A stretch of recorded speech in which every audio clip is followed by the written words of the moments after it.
오늘 저희가 함께 받을 하나님의 말씀은 누가복음 8장 22절에서 25절까지 말씀입니다. 함께 읽으시겠습니다.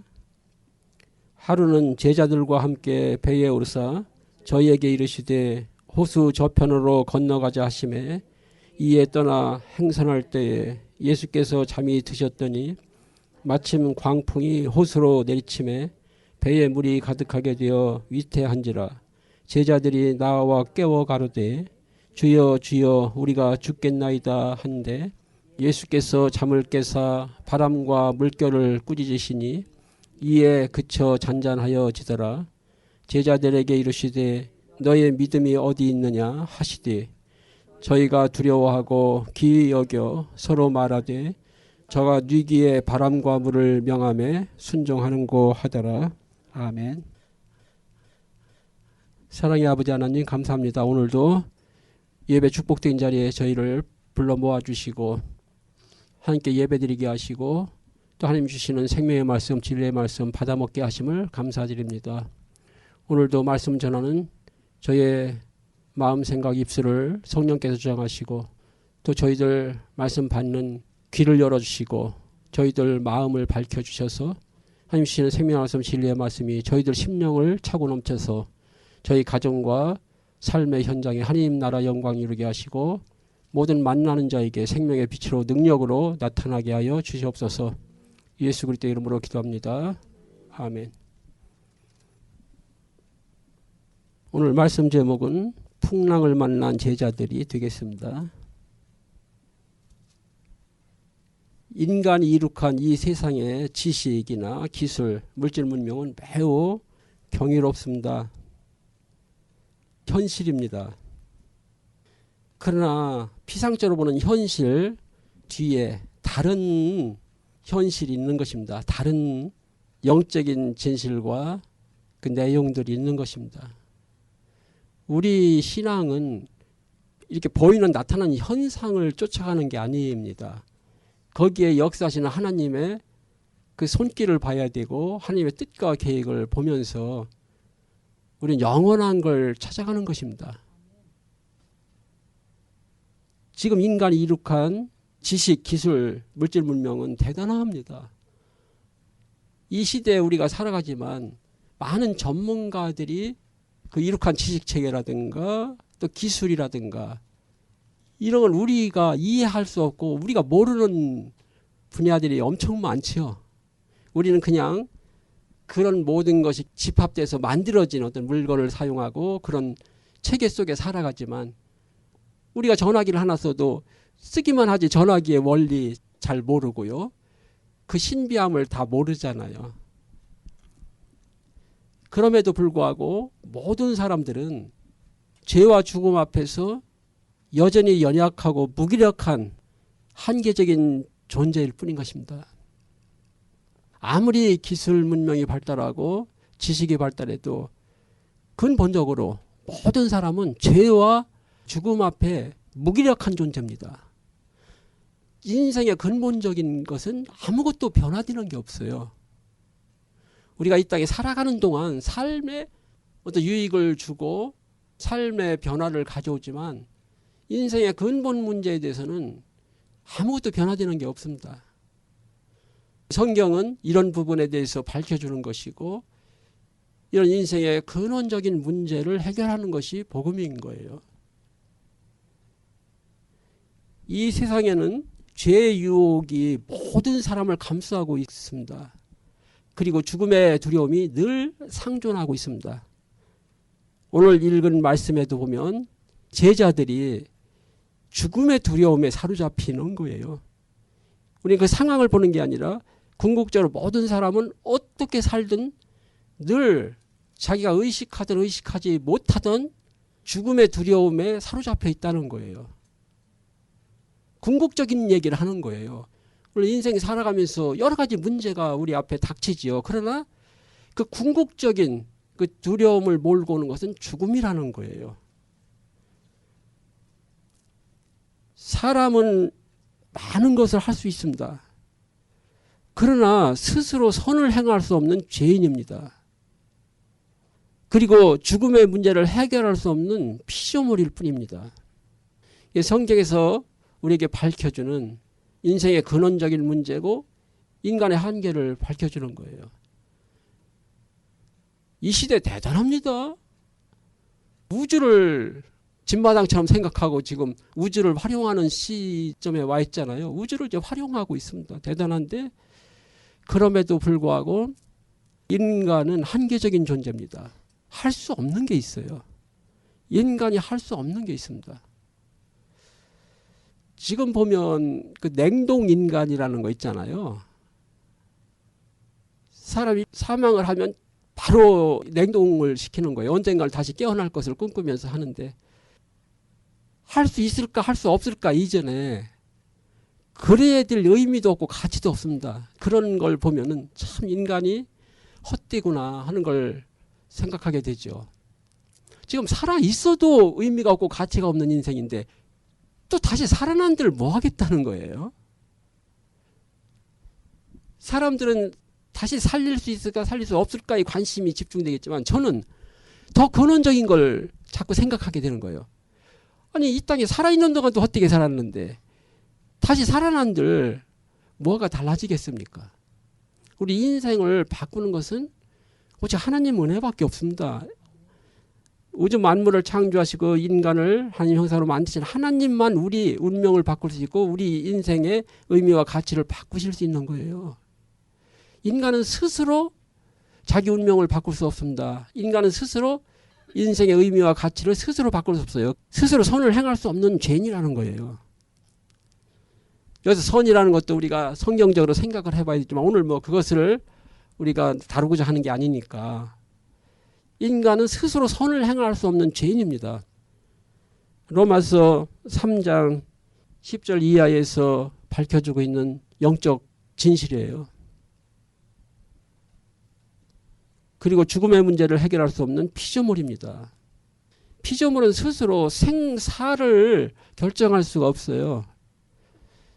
피조물이라는 건 생명이 자기 자신에게서 기인한 게 아니라는 거예요.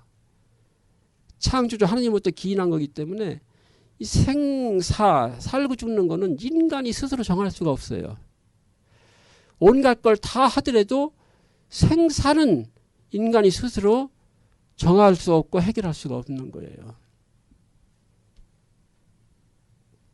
영혼을 의식하는 인간이지만 유한한 세상에 갇혀 살아가면서 이루는 그 모든 것은 허사일 뿐입니다. 영혼을 사모하는 인간이 영원한 걸 상실했기 때문에 참된 영원한 가치를 잃어버렸기 때문에 이 세상의 유한 속에서 이루어가는 그 모든 것은 헛되게 되는 거예요. 인간이 영원성을 의식하는 존재가 아니면 괜찮아요. 그냥 유한한 것 속에서 유한한 생을 살다 소멸되면 괜찮은 거예요. 그게 이제 동물이란 말이에요. 그런데 하나님께서 인간을 만드실 때는 그 코에 생기를 불어넣어서 영원한 생명체가 되게 하셨습니다. 그래서 영혼을 의식하는데 하나님을 잃어버리고 영원한 참 가치를 잃어버린 존재이기 때문에 이 땅에 사는 동안 이루는 그 모든 것이 헛거라는 거예요. 전도서에서 솔로몬이 하나님 떠난 인생, 이 땅에서 인간이 육신 따라 사는 그 모든 삶이 그 이루는 모든 것들이 헛되고 헛되며 헛되고 헛되니 모든 것이 헛되도다. 너희는 청년의 때 권고한 날이 이르기 전에 나이 먹어 낙이 없다고 할 그 해가 이르기 전에 창조주를 기억하라. 육신은 죽어서 여전히 땅으로 들어가고 네 혼은 하나님 앞으로 가기 전에 기억하라는 거예요. 하나님의 계명을 지키고 하나님께 순종하면서 살아가는 것이 인간의 본분이다 이렇게 말씀하고 있는 것입니다. 영혼을 사모하는데 영혼을 의식하는 존재인데 그 진리를 잃어버리고 유한한 육신에 갇혀서 살게 된 거예요. 그러니까 이 세상에 썩어질 가치를 추구하고 그 가운데서 이루는 모든 것이 허사라는 것입니다. 시편 39편 6절에 보면 진실로 각 사람은 그림자같이 다니고 헛된 일에 분유하며 재물을 쌓으나 누가 취할는지 알지 못함이니라. 그렇게 말씀하고 있는 거예요. 진실로 각 사람은 그림자같이 다니고 실체가 없다는 건 실상이 없는 거예요. 생명이 없는 것입니다. 영원한 생명이 없는 거예요. 그림자같이 다니고 현상으로 나타나긴 하는데 실체가 없는 거예요. 히브리서 11장 1절에 보면 반면에 예수를 믿고 믿음 안에 사는 자는 그 믿음은 실상이라는 거예요. 실상. 지금 현상으로 우리가 육신의 눈으로 볼 수 없지만 실상이라는 것입니다. 우리의 바라는 것들의 실상이요. 보지 못하는 것들. 지금 현상으로는 볼 수 없지만 실상의 증거라는 거예요. 우리 믿음은. 믿음은 하나님 은혜입니다. 참 놀라운 신비스러운 거죠. 보지 못하는 걸 믿는 거예요. 인식한단 말이에요. 보지 못하는 걸 인식하는 거예요. 우리 천국을 인식하는 거예요. 보지 못하지만 그걸 실상으로 믿는 거예요. 이 영적인 세계에 대해서 영이신 하나님에 대해서 우리 영혼이 심령이 인식하는 거예요. 육신의 오관으로 보거나 만지는 게 아닙니다. 믿음이라는 건 신비한 거예요.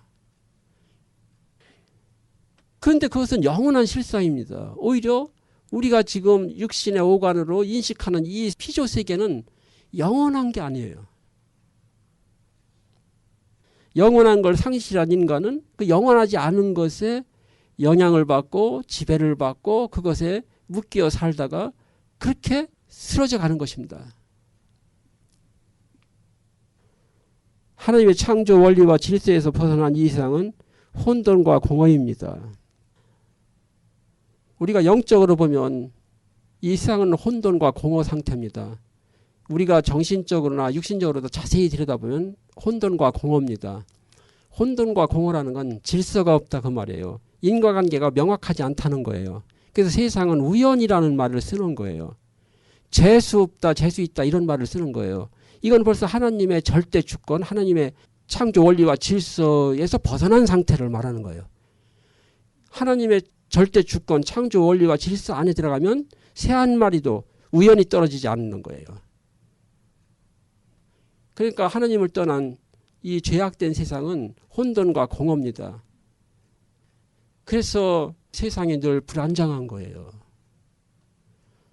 내가 요만큼 노력을 하면 요만큼의 결과가 반드시 보증되면 아무 문제가 없어요. 근데 인생살이도 보면 그렇게 되질 않는 거예요. 어떤 사람은 착하게 살고 더 열심히 노력했는데 어느 날 재앙이 임하기도 하고 또 나쁜 결과가 닥치기도 하는 거예요.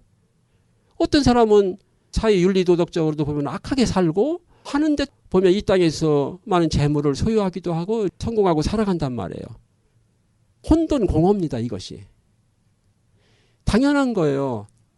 하나님을 떠난 이 세상은 그 스스로 혼돈 공허에 빠진 것입니다. 그래서 하나님께서 이 땅에 예수를 보내시고 예수 또 안에서 하나님 나라를 이루어 가시는데 그 하나님 나라는 하나님의 절대 주권과 선하심과 그 질서가 완전히 회복되는 그런 세계가 되는 거예요. 우리가 그 믿음 안에 살면 우리의 삶에 우연처럼 재수 없어서 이런 일이 일어나질 않아요. 그렇게 믿으셔야만 되는 거예요. 내가 구원받은 하나님 자녀라면 이 땅에 살아가는 동안도 나에게 재수 없어서 어떤 일이 오고 우연처럼 뭐가 잘 되고 안 되고 그런 일은 없습니다. 내가 아직도 그런 의식을 가지고 살아간다면 그건 내 문제예요. 내 믿음의 문제예요. 내가 예수 안에서 거듭난 하나님 자녀고 하나님께 속한 자라면 절대로 내 인생에 내 삶에 우연은 없는 것입니다. 이 믿음 안에 살 때 우리는 현실을, 상황을, 문제를 정복하고 다스리게 되는 것입니다. 오늘 보면 제자들이 아직은 예수님과 믿음으로 온전히 연합이 안 된 상태예요.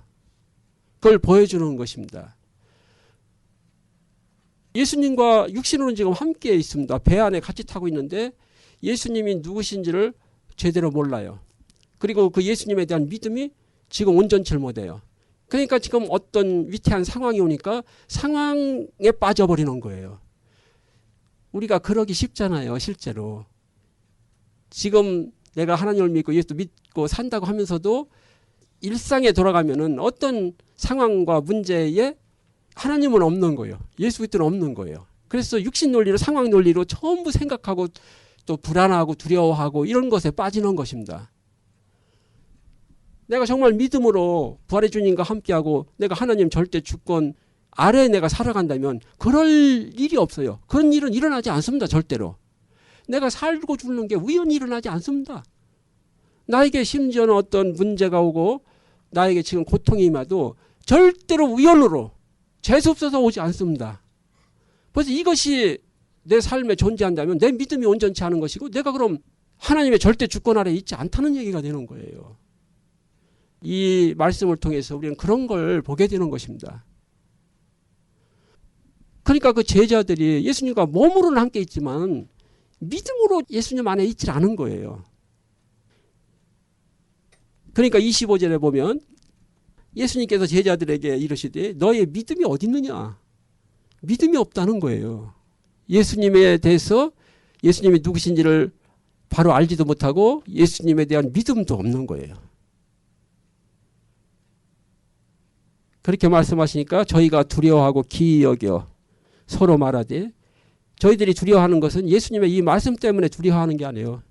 예수님이 하신 일 때문에 두려워하는 거예요. 저가 네기에 바람과 물을 명하며 순종하는 거 하더라.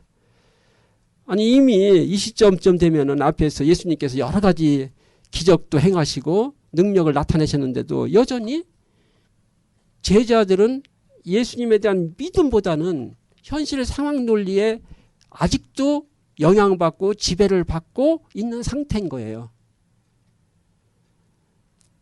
우리가 예수 믿고 신앙생활 속에서 정말 오늘 나에게 닥치는 현실 상황 문제들을 믿음으로 내가 주님과 함께 있다는 이 영적 진실이 아니면은 현실 상황 이길 수가 없어요.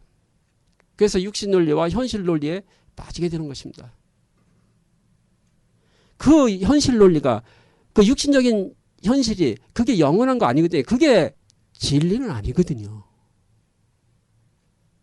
우리는 진리를 믿는 것입니다. 현실 상황을 보고 살아가는 게 아니에요. 이것이 바뀌어야만 되는 것입니다. 제자들이 예수님과 계속 함께 있고 함께 다니지만 믿음이 아직 바로 되질 않은 것입니다. 예수님께서 승천하시고 이제 성령을 받고 나서 그때 제자들이 믿음이 온전해지는 것이고 그때 사람이 바뀌어버리는 거예요.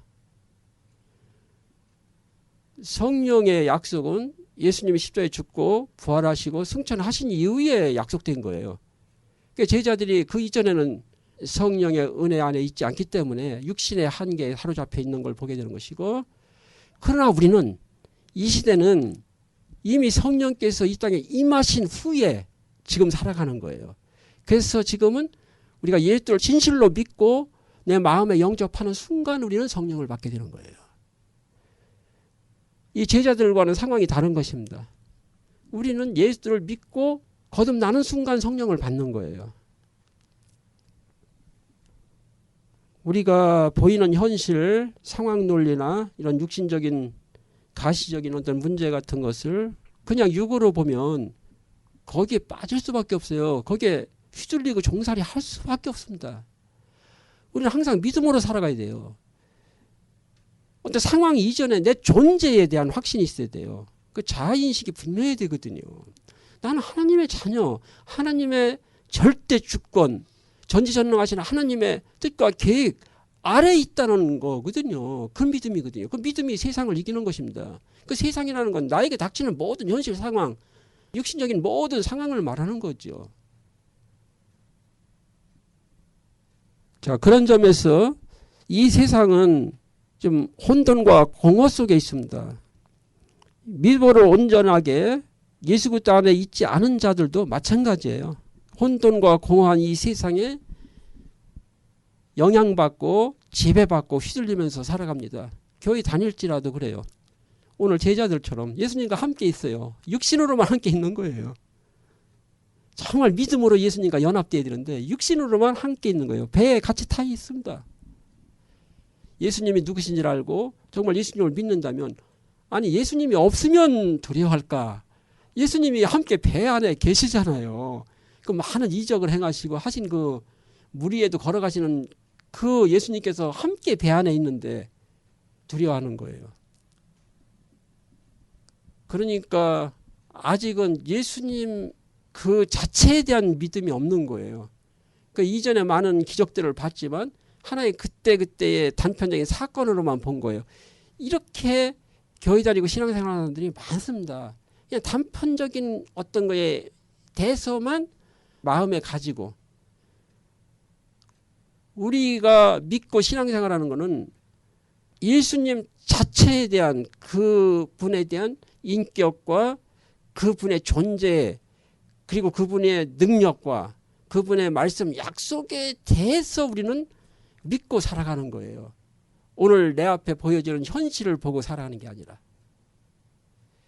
이 현실을 정복하고 다스리시면서 사시는 여러분들 되기를 축원합니다. 이 세상에는 아무것도 영원한 것도 없고 참된 것도 없습니다. 그렇기 때문에 이 땅에 가치를 두고 이 땅에 어떤 목적을 두고 살아가는 모든 인생은 늘 불안정하고 공허한 것입니다. 내가 몸과 마음을 두고 내가 가치를 두고 소망을 두고 살아가는 이 세상이 불안정한 거예요. 이 세상이 혼돈이고 공허이기 때문에, 그러니까 거기에 마음과 생각을 두고 거기에 인생의 가치와 목적을 두고 살아가는 그 사람들 삶이 항상 불안정한 거예요. 아무것도 예측하거나 보장되는 게 없어요. 저는 이 영적 진리를 잘 모를 때도 세상을 이렇게 들여다보면 참 부조리하다, 세상이. 왜 이렇게 부조리하고 불합리하고, 이게 눈에 보이니까 이 땅에다가 어떤 기준을 두고 인생을 살아갈 수가 없는 거예요. 그러니까 방황할 수밖에 없는 것이고 절망을 할 수밖에 없는 거예요. 아니 사람이 착하게 살고 저렇게 법도 잘 지키고 저렇게 성실하고 열심히 살면은 반드시 그 인생의 미래가 행복해야 될 거 아니에요. 좋아야 될 거 아니에요. 근데 아니더란 말이에요. 세상을 보면요, 악한 자가 잘 돼요. 성경에도 그런 말씀을 하잖아요. 대표적으로 시편 73편에 보면 하나님을 무시하고 제멋대로 사는 사람이 잘 산단 말이에요. 죽을 때까지 잘 살아요. 그러니까 이 영적 진리를 잘 모르면 하나님을 믿는다고 하는 사람이 봐도 이게 시험이 드는 거예요. 시험이 드는 거예요. 어찌 하나님이 계시다면 이럴까? 영원한 걸 모르면, 영원한 가치가 분명하지 않으면 그렇게 되는 거예요. 그런데 하나님께서 예수를 이 땅에 보내시고 이루시고자 하시는, 그리고 약속하신 게 이 땅에 있는 게 아니잖아요. 영원한 거잖아요. 인간이 본래 영원한 존재인데 영원한 걸 잃어버린 거예요. 영원한 생명, 영원한 가치를, 영원한 어떤 존재의 목적을 잃어버린 거예요. 그래서 그걸 다시 회복해 주시는 거예요. 그런데 그것이 이 땅에서 이루어지지 않는다는 거예요. 예수님 분명히 말씀하셨잖아요. 내 나라는 이 세상에 속한 것이 아니다 그랬어요. 그러니까 이런 근원적인 게 우리 마음에 확실하게 기준이 되고 중심이 돼야만 현실 상황에 속지 않는 거예요. 죽을 때까지 내가 가난하게 산들 하나님 영원한 언약이 바뀌나요? 그게 가감되나요? 아니잖아요. 절대 그럴 리가 없어요. 이 믿음으로 봐야만 현실이 안 속는 거예요. 성경은 분명히 말씀하고 있습니다. 오히려 우리가 바르게 신앙생활하고 믿음으로 살면 현실이 녹록지 않고 힘들 수 있다는 것을, 반드시 힘들다는 건 아니지만 힘들 수도 있다는 것을, 오히려 고난을 받을 수도 있다는 것을 성경은 다 밝혀주고 있습니다. 너희가 정말 경건하게 살고자 하느냐? 너희가 핍박을 받으리라. 우리는 진실을 보는 것입니다. 그 허상, 그 거짓된 현상을 보고 오늘 내 육신의 눈으로 보이는 것을 보고 따라 사는 게 아니지요. 아직 제자들이 그 상태에 못 간 것입니다. 몸만 예수님과 함께 다니는 거예요. 그러니까 결국 예수님이 십자가에 달리실 때는 다 떠날 수밖에 없는 거예요. 인간적으로 나빠가지고 떠나는 게 아니에요. 베드로가 예수님을 배신하거나 악해서 떠나는 게 아니에요. 진실을 못 본 거예요. 영원한 걸 못 본 거예요.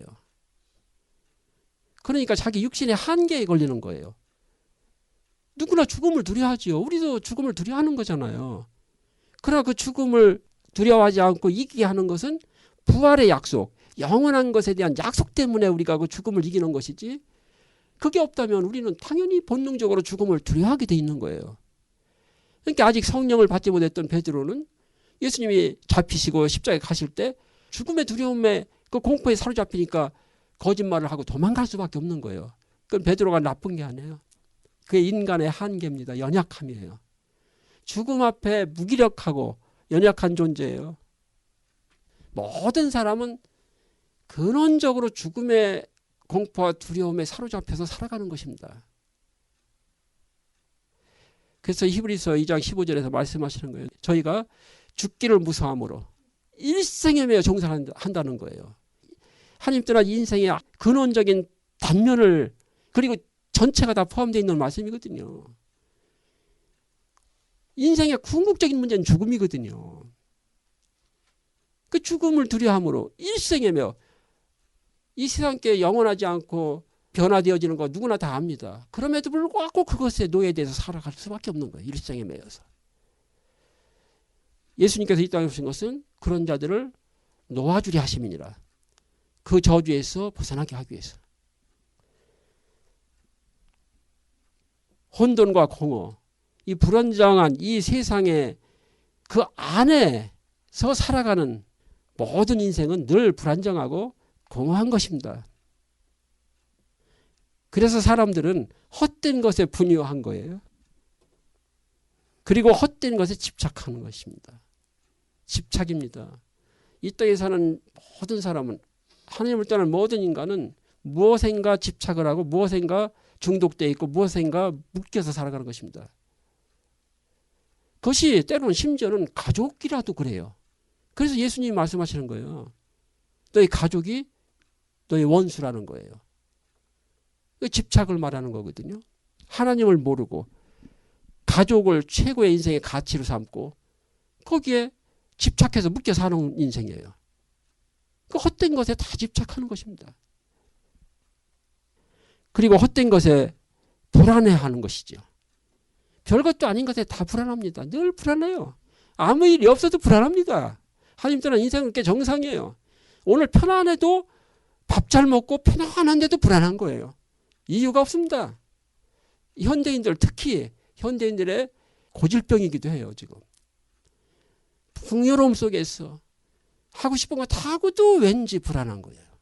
미래가 불안할 뿐만 아니라 존재가 불안한 것입니다. 존재. 하나님 떠난 인간은요, 존재론적으로 불안하게 돼 있는 거예요. 그러니까 다른 걸로 그것을 불안을 없애려고 다른 것에, 헛된 것에 집착하는 것입니다. 자꾸. 또 죽기를 무서함으로 일생에 매여 종살이 하는 것입니다.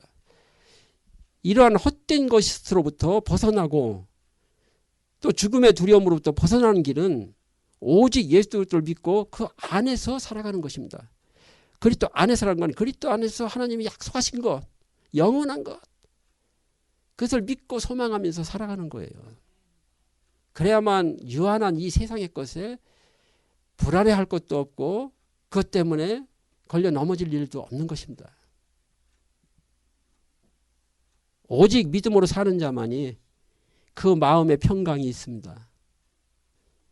예수님이 십자가에서 죽으시고 장사됐다가 부활하시고 나서 제자들 만나서 제일 먼저 하신 축복이 뭡니까? 내가 너에게 평강을 주노라.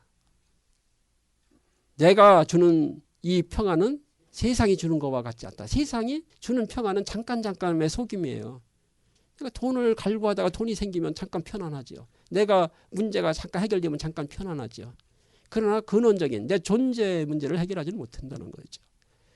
예수님이 주시는 평강은 존재론적인 것입니다. 그리고 그 삶이 이상의 풍랑에 요동하지 않게 되는 것입니다. 오늘 제자들이 예수님과 함께 배를 타고 그 바다를 건너는 중에 풍랑을 만나게 된 것입니다. 예수 그리스도를 믿는 그리스도인이라 하더라도 이 땅에 살아가다 보면 늘 만나는 상황들이에요. 그러나 믿음으로 주님과 함께하는 자는 거기서 두려워하거나 요동칠 것이 없어요. 자기중심적이고 자기기준적이고 육신 논리, 상황 논리에 따라서 살아가는 인생은 그 상황에 당연히 두려움이 엄습하는 것이고 거기서 실족하게 되는 것입니다. 이 짧은 말씀이지만 인생을 비춰주는 하나의 그림 같은 거잖아요. 인생을 때로는 바다를 항해하는 돛담배 같이 비유하기도 하잖아요. 그 바다 물결은 이 세상 환경을 말하는 것이고 그 환경이라는 것은 자연 환경도 있고 사회적 환경도 있습니다. 어떤 문화적 환경, 여러 가지 정신적인 환경들도 있고 더 무서운 건 영적 환경입니다. 그게 바다란 말이에요. 지금.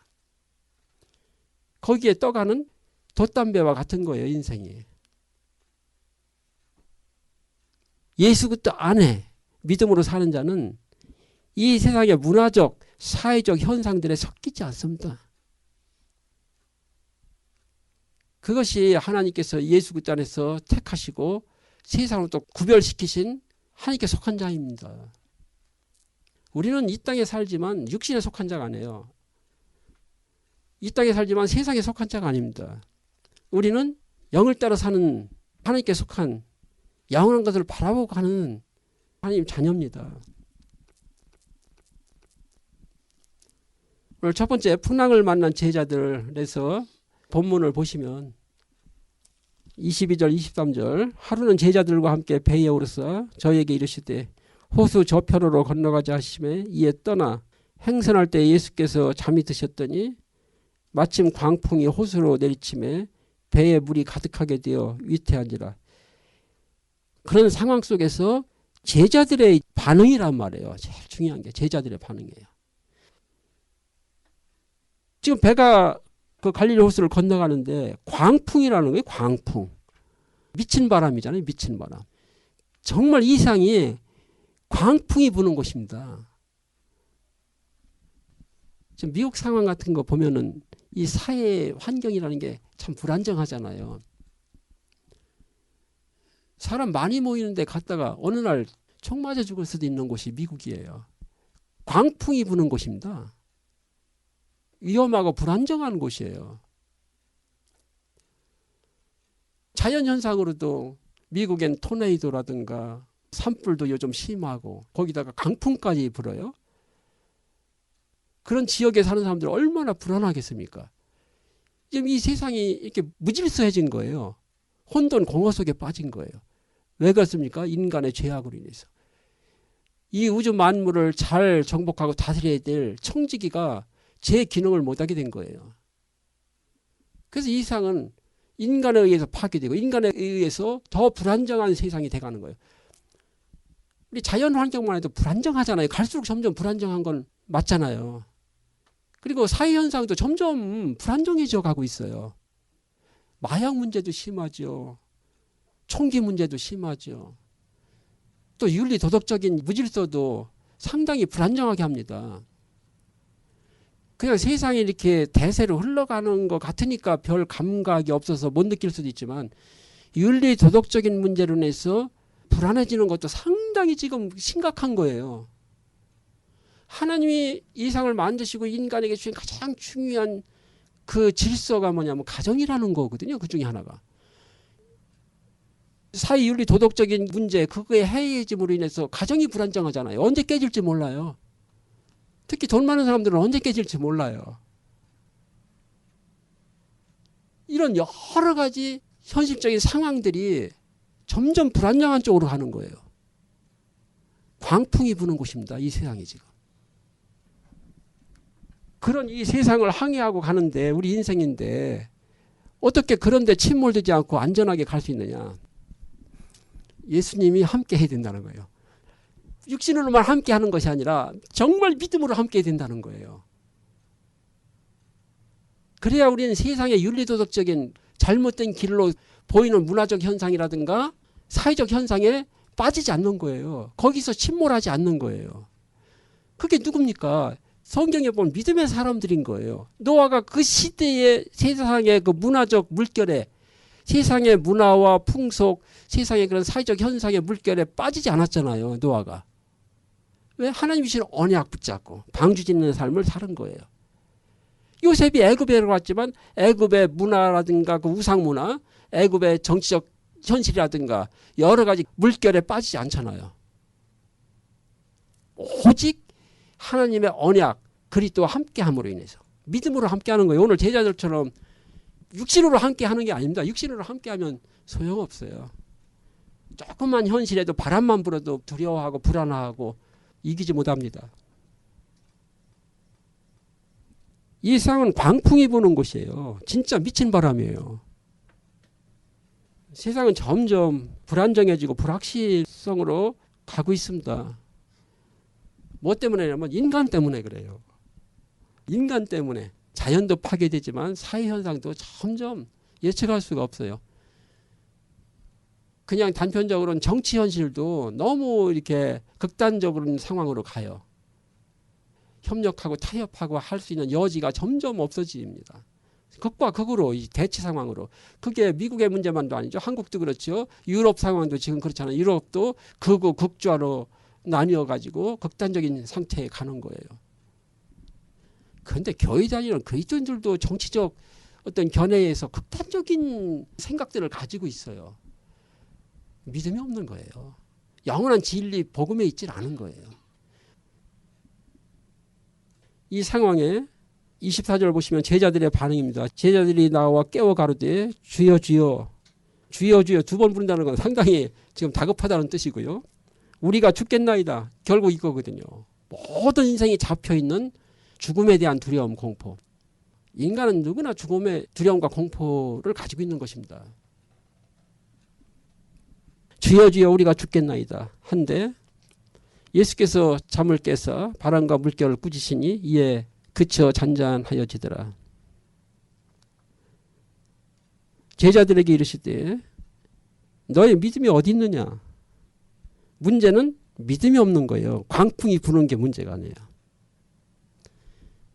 배에 물이 차서 배가 위태로운 게 문제가 아니에요. 믿음이 없는 게 문제입니다. 성경은 계속 말씀하고 있습니다. 인생의 문제는 단 하나, 믿음이 없는 게 문제라는 거예요. 정말 아멘 되셔야 되는데요. 그래야 인생이 결론이 나는 것입니다. 그렇지 않으면 허상에 사로잡혀서 허상에 두려워하고 허상에 사로잡혀서 벗어나질 못하는 것입니다. 언제 벗어납니까? 죽으면 벗어납니다. 이 땅의 모든 문제는, 모든 현실은 죽으면 끝나는 것입니다. 그 이후에 영원한 문제가 있는 거예요. 우리가 이 땅에 있는 동안 그 영원한 문제를 해결해야 되는 거예요. 이 답을 가지고 가야 되는 거예요. 뿐만 아니라 이 땅에 사는 동안도 영원한 이 문제의 답을 가지고 살아야만 되는 거예요. 그래 현실을 이기는 거예요. 아무리 예수도 믿어도요. 현실 상황 속에 우리는 살아가고 있습니다. 문제는 거기에 매몰되느냐 이기느냐 하는 문제예요. 거기에 져서 거기에 빠지느냐 아니면 이기느냐 하는 문제예요.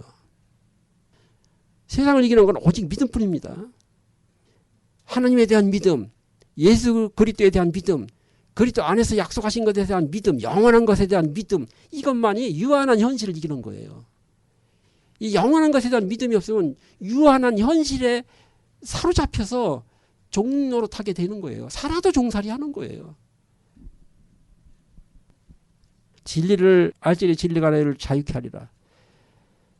진리만이 이 거짓된 것부터 우리를 자유케 하는 것입니다.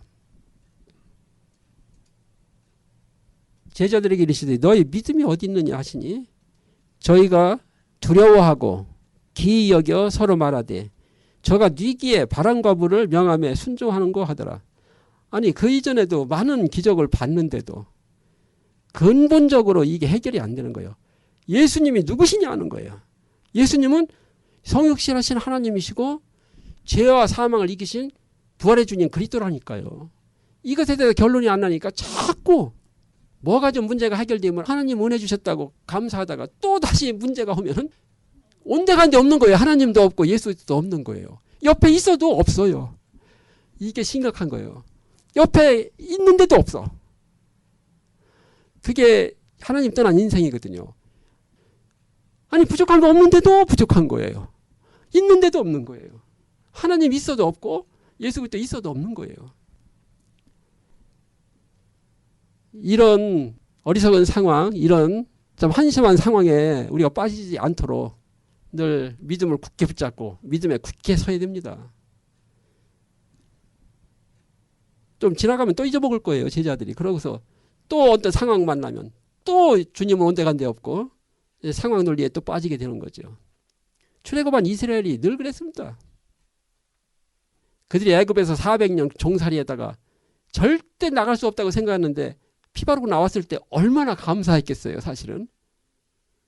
하나님 능력 그리고 하나님의 은혜 막 감사했겠죠. 근데 홍해 앞에 딱 오니까 그건 온데간데 없고 지금 상황에 또 사로잡히는 거예요. 성경을 보면요, 하나님은 우리에게 한 가지 근본에서 답나기를 바라시는 거예요. 하나님은 누구신가? 하나님, 살아계신 하나님, 하나님으로 답을 얻기를 바라시는 거거든요. 그런데 그걸 못 얻는 거예요. 그러니까 계속 상황 논리에 가는 거예요. 홍해 가려울 때 또 얼마나 감사했겠습니까? 이제 죽었구나 하는 상황에서 홍해를 쫙 가르니까 거기를 건너가면서 얼마나 감사했겠어요. 건너가서 또 마라에 가서는 또 금방 또 시험에 빠지는 거예요. 근본적으로 하나님에 대해서 답이 안 나는 거예요. 오직 그리스도에 대해서 답이 나야만 되거든요. 그래야 오늘 죽든지 살든지 어떤 상황에도 내가 요동치 않게 되는 것입니다. 자기가 뜻을 세우고 계획을 하고 아무리 어떤 상황이라도 죽으면은 육신적인 것, 이 세상에 속한 거는 그냥 끝나는 것입니다. 남은 사람들이 그를 기리고 어쩌고 해봐야 다 소용없어요. 오직 죽은 이후에는 하나님의 심판이 있을 뿐이에요. 인간이 뭐 그를 기리고 그를 평가하고 아무 상관없어요. 의미 없어요. 그런 것에 그런 허상에 빠지지 않으시길 바랍니다. 죽으면 모든 사람은 오직 하나님 앞에 단독자로 서서 심판받게 되는 거예요. 하나님이 심판받는 것이지 세상에 남은 사람들이 그를 훌륭하다고 한들 그들을 기린들 동상을 세운들 아무 소용없습니다. 남은 사람들의 그들의 어떤 욕망을 위해서 또 다 이루어지는 일들이에요. 자, 우리가 예수를 믿고 신앙생활하면서 제일 중요한 게 정말 예수님이 누구신가 하는 거예요. 여기서 결론 나야 됩니다. 예수님은 성육신하신 하나님이십니다. 그리고 그리스도십니다. 마태복음 16장 16절에 보면 베드로가 성령이 충만해가지고 고백하는 거예요. 주는 그리스도시요 살아계신 하나님의 아들이십니다. 그 이전에 예수님께서 제자들에게 세상 사람들이 나를 누구라 하느냐. 그러니까 뭐 선지자들 중에 하나 그러잖아요. 아직 제자들이 아직도 예수님을 그렇게 보는 거예요. 오늘 읽은 본문에서도. 훌륭하시죠. 어쩌다가 기적도 행하시고 어쩌다가라고 생각하는 거예요. 좋은 분이세요. 그렇게 보는 거예요. 아, 이분이 하나님이시여? 이분이 전지전능하신 우리 죄와 죽음의 문제를 해결하실 그리스도라는 것을 아직도 모르는 거예요. 마태복음 9장 1절에서 8절을 보면 중풍병자를 고치시는 장면이잖아요. 거기서 예수님께서 사람들이 중풍병자를 침상에 들고 오니까 하시는 말씀이 내 죄사함을 받았느니라 그래요. 그러니까 그게 유대인들이 보고서 아니 죄를 사시는 분은 한 명밖에 없는데 저가 참 참남하도다 그래요. 저가 네게 죄를 사한다 하느냐. 예수님께서 내가 세상에서 죄를 사하는 권세가 있는 줄 알지 못하느냐. 이 권세를 알게 하기 위해서 이 말씀을 하신 거예요. 그러니까 근원적인 거거든요. 하나님께서 언약을 주시고 예수를 이 땅에 보내신 것은 한 가지 문제입니다. 우리 죄 문제를 해결하고 죄와 사망에서 우리를 건져내시기 위해서 그리스도를 보내신 거예요. 그거에 대해서 예수님께서 계시하시는 거예요. 말씀으로 계시하시고 그 상황에서 계시하시는 거예요. 예수님이 이 땅에 오셔서 공생의 기간에 모든 나타낸 그 행위들은 전부 한 가지예요. 한 가지 목적을 가지고 내가 바로 하나님이 너에게 약속한 메시아라는 거예요. 그리스도. 나는 땅에서 난 것이 아니고 하늘에서 왔다. 그걸 다 계시하는 거예요. 잉태되실 때부터 탄생으로부터 그 모든 행적을 통해서 한 가지 얘기하는 거거든요. 바로 예수님이 그리스도라는 거예요. 바로 예수님이 성육신하신 하나님이라는 거예요. 그리고 예수님은 마귀의 모든 능력을 제어할 권세를 가진 분이에요. 이 세상의 임금, 저 에덴 동산으로부터 아담과 하와를 유혹해서 타락하게 만든 그 마귀, 이 세상 임금, 그의 모든 능력을 제어할 권세를 가신 분이에요. 귀신들이 예수님 보기만 하면 두려워 떨었습니다. 이스라엘 사람들은 예수님을 몰라봐도요, 귀신들을 먼저 알아봐요. 귀신들이 알아봤습니다.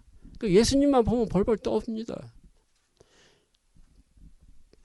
누가복음 10장 19절 예수님께서 제자들을 내보내시면서 하시는 말씀이에요. 내가 너에게 뱀과 전갈을 밟으며 원수의 모든 능력을 제어할 권세를 주었노니 너희를 해할 자가 결탄코 없으리라. 가지셨으니까 주는 거잖아요. 그 모든 권세를 가지신 걸 그 제자들에게 주시는 거예요. 오늘 우리에게 주셨습니다. 복음을 가져도요, 쓰지 않으면 헛고요. 과도만도 못한 거예요. 아무리 복음이라도 쓸 줄 모르고 쓰지 않으면은 과도만도 못해요. 과일 깎는 칼이 차라리 나은 거예요. 우리에게 주셨습니다. 원수의 모든 능력을 제어할 권세를 주셨어요. 사용하시는 여러분들도 이걸 축원합니다. 세상에 두려워할 거 아무것도 없습니다. 만물이 예수 그리스도 앞에 무릎 꿇는 거예요. 그 주님이 내 안에 함께 하시면, 믿음으로 함께 하시면 만물에 대해서 이 세상에 그 어떤 것에서 두려워할 게 없어요. 예수님 말씀하셨잖아요. 마태복음 10장 28절인가요? 말씀하시잖아요. 몸은 죽여도 능히 영혼은 죽이지 못한 자들 두려워하지 말고 너희 몸과 영혼을 지옥에 멸하시는 하나님을 두려워하라. 이 세상에서 하나님께서 예수 안에서 우리에게 약속하신 것, 우리에게 주신 것, 그 영원한 것은 가감시킬 수 있는 게 아무것도 없어요. 딱 하나예요. 내 믿음의 문제예요.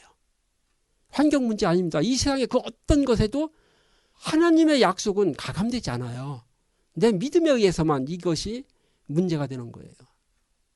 믿느냐 믿지 않느냐 문제예요.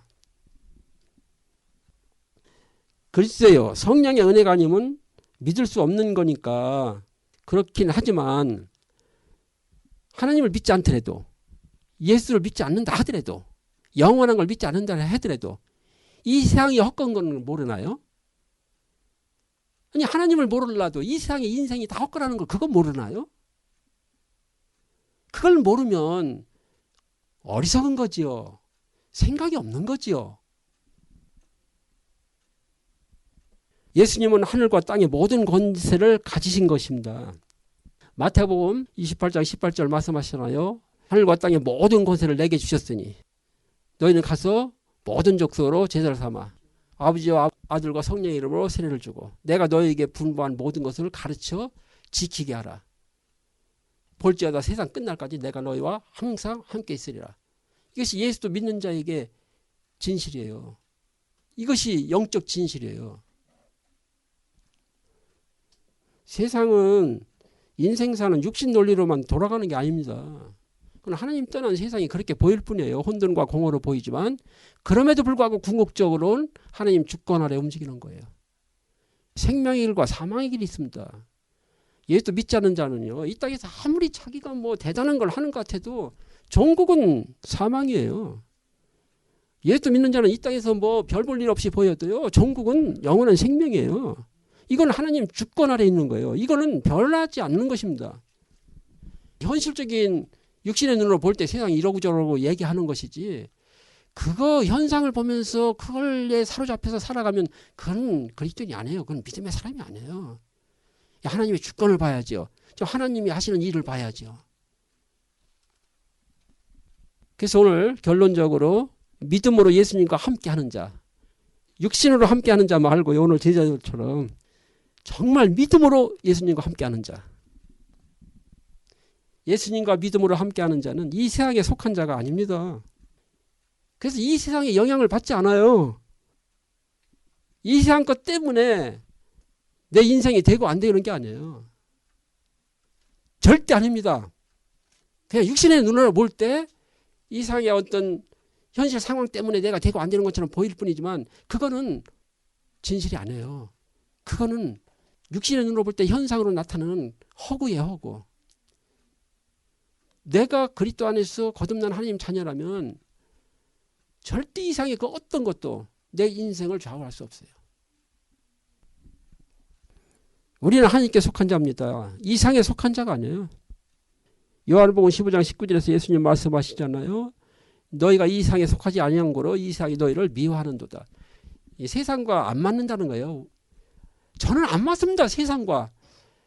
세상 문화와 맞질 않아요. 세상 사람들의 삶의 양식과도 안 맞아요. 다 헛된 것에 분유한 거예요. 쓸데없는 것에 집착하고 그러면서 살아가는 모습 보면 불쌍하기도 하지만 답답합니다. 저하고 안 맞아요. 그래서 정말 예수 안에 믿음으로 살아가는 자는 이 세상 문화를 쫓아가지 않습니다. 그것을 분별하면서 해야 될 거 안 해야 될 것을 가리죠. 막 주변 사람들이 그냥 세상 사람들이 다수가 한다고 하지 않습니다. 가치 없는 걸 왜 합니까? 그들의 그 조류를 왜 따라가겠습니까? 요한복음 18장 36절에서 예수님 분명히 말씀하십니다. 내 나라는 이 세상에 속한 것이 아니다 그랬어요. 예수님과 연합된 자는 이미 이 영적 진실이에요. 영생을 얻었고 사망의 생명으로 옮겼습니다. 요한복음 5장 24절에서 예수님 말씀하셨잖아요. 진실로 진실로 내가 너에게 말하노니 내 말을 듣고 나 보내신 이를 믿는 자는 영생을 얻었고 심판에 이르지 아니하니 사망에서 생명으로 옮겼느니라. 이게 영적 진리예요. 우리는 이 믿음 안에 사는 거예요. 세상의 그 어떤 것도 어떤 피조물도 이 하나님의 언약 생명의 언약에서 끊을 것이 없고 내 인생을 가감시킬 거 아무것도 없어요. 우리가 물질의 가치를 두고 사니까 돈이 많으면 좀 잘 된다 없으면 안 된다 이렇게 생각을 하는 거예요. 그건 육신적인 논리예요. 영적으로 볼 때는 바뀐 게 없어요. 내가 하나님 자녀인 거는 부자나 가난하나 바뀌지 않습니다. 내가 오늘 죽든 말든 바뀌지 않는 영원한 진실이에요. 이 영원한 진실, 영원한 진리 안에 살아가는 거예요. 우리는. 그래야만 현실을 이기는 것입니다. 우리가 이 땅에 사는 동안 문제를 만나고 어려움을 만나도요. 잠깐이에요. 그건 육신에 속한 걸 뿐이에요. 칼로 찔르면 아프죠. 아무리 예수도 믿는 그리스도인이라 해도 바늘로 찔르면 아프죠. 따갑죠. 그러나 그것은 육신의 문제일 뿐이요. 이게 뭔지를 분명히 구분하셔야 돼요. 우리가 이 땅에 살면서 아무 문제 없다? 나는 육신으로 편안하다? 그거는 마귀의 속임수예요. 그럴 리가 없어요. 그러나 그것은 우리에게는 육신의 문제일 뿐이에요. 일시적인 것일 뿐이에요. 잠깐이에요. 영원한 것에 대해 아무것도 이건 영향을 주지 못해요. 우리가 믿음 안에 있다면 그런 거예요. 거듭난 그리스도인은 육에 속한 자가 아닌 영에 속한 자입니다. 요한복음 3장 5절 6절에서 예수님 말씀하셨죠. 니고데모에게 너희가 물과 성령으로 거듭나지 않으면 하나님 나라에 들어갈 수 없다. 육으로 난 것은 육이요 성령으로 난 것은 영이니라. 이것은 전혀 다른 것입니다. 우리는 이제 그리스도 안에서 거듭난 자, 영에 속한 자입니다. 이게 바뀌어야 돼요. 내 자신에 대해서, 자기 정체성, 자기 인식에 대해서 이게 바뀌어야 돼요. 고린도전서 15장 50절에서 말씀하고 있잖아요. 또 혈과 육은 하나님 나라를 유업으로 얻을 수 없다. 로마서 8장 13절에서 말씀하시나요? 너희가 육신대로 살면 반드시 죽을 것이로되 영으로서 몸의 행실을 죽이면 살리라. 영을 쫓는 자는 하나님의 아들들이다 그랬어요. 우리 영에 속한 자입니다. 육신은요. 때가 되면 벗어버릴 거예요. 땅으로 들어가서 썩어질 것입니다. 거기에다 가치를 두고 살면 얼마나 허망하겠어요. 그러니까 세상 사람들은 죽음의 직면에서 허망한 거예요. 인생이. 근데 우리는 죽음의 직면에서 소망이 있는 거예요. 소망을 가지고 주는 거예요. 영원한 것에 대한 이 소망을 가지고 육신을 벗어버리는 거예요. 로마서 8장 35절에서 39절 말씀을 함께 보시겠습니다. 로마서 8장 35절에서 39절 말씀을 함께 보시겠습니다. 누가 우리를 그리스도의 사랑에서 끊으리요? 환난이나 곤고나 핍박이나 기근이나 적신이나 위험이나 칼이랴. 기록된 바 우리가 종일 주를 위하여 죽임을 당케 되며 도살할 양같이 여김을 받았나이다 함과 같으니라. 그러나 이 모든 일에 우리를 사랑하시는 이로 말미암아 우리가 넉넉히 이기느니라. 내가 확신하노니 사망이나 생명이나 천사들이나 권세자들이나 현재일이나 장래일이나 능력이나 높음이나 깊음이나 다른 아무 피조물이라도 우리를 우리 주 그리스도 예수 안에 있는 하나님의 사랑에서 끊을 수 없으리라. 이게 진실이에요. 정말 예수 그리스도와 믿음으로 함께하는 자들에게 진실이에요. 두 가지 여기서 중요한 것입니다. 우리가 이 땅에 살아가면서 정말 그리스도 믿음 안에 살아간지라도 문제 있다는 거예요. 이 상의 혼돈공허한 상황 속에 우리가 살아가고 있기 때문에 없을 수 없습니다. 죽기 전에는 이 땅의 환경 상황에서 자유로울 수 없어요. 육신으로는 항상 그거와 접해 살아가는 거예요. 그러나 거기에 잡히지 않는 거예요. 그러나 거기에 휘둘리지 않는 거예요. 이게 믿음으로 사는 자예요. 성경은 그거 계속 보여주거든요. 출애굽, 광야 다 만나도요. 믿음의 여호수아 갈렙은요. 그 상황 논리에 환경 논리에 전혀 영향을 안 받아요.